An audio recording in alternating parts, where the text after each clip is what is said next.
په سوات مټه کې د 9 کالو ماشوم سره خپل استاد په زبردستۍ باندې زنا کړې ده چې عزتمنو هغه ماشوم بیا په خپل کور کې حل څنګه ویلی دی او څنګه کورواله په دغه خپل ماشوم باندې پوه شوي دي. راځئ مینهواله موږ سره دا ویډیو تر اخره پورې وګوره چې تاسو ته پوره معلومات در ورسېږي. د دې معلومات نه مخکې زه تاسو ته دا یادګیر تاسو کو چارې زموږ په دې سوپر کلیک چینل کې نوي وئ چینل هم نوي سبسکرایب کړئ. مهرباني وکړئ تاسو زموږ دا سوپر کلیک چینل د سره سبسکرایب کړئ خوا کې سره د ټلۍ نشان وخی. ها یوه نوې معلوماتي ویډیو تاسو ته په اسانۍ باندې در ورسېږي.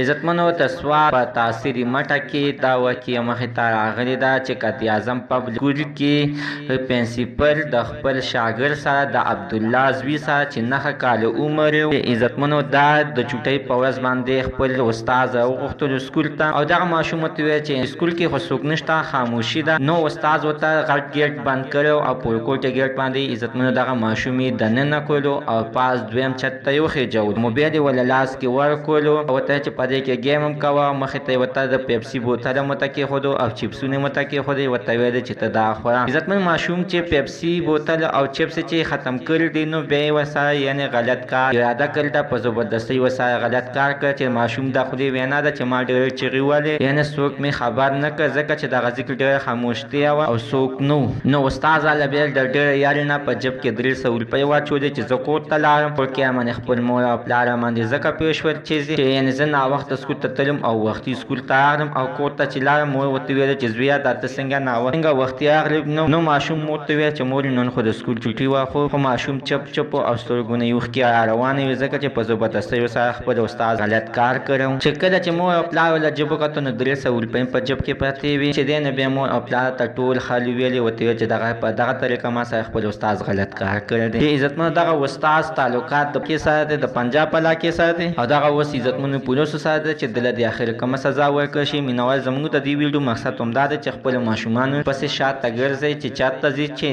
چې د چوټۍ په ورځ باندې خپل ماشومان سکولونو ته ځي او بیا اوس استادان په دغه طریقه باندې غلط کارونه کوي. مینوال زموږ د سره تننو زه خبر د دې زه پورې د نوي معلوماتو په اړه د سره زموږ د سوپر کلیک چینل د سره سبسکرایب کړئ خوا کې سره د ټلۍ نشان وخه چې یوه نوي معلوماتي ویډیو تاسو ته په اسانۍ باندې در ورسېږي.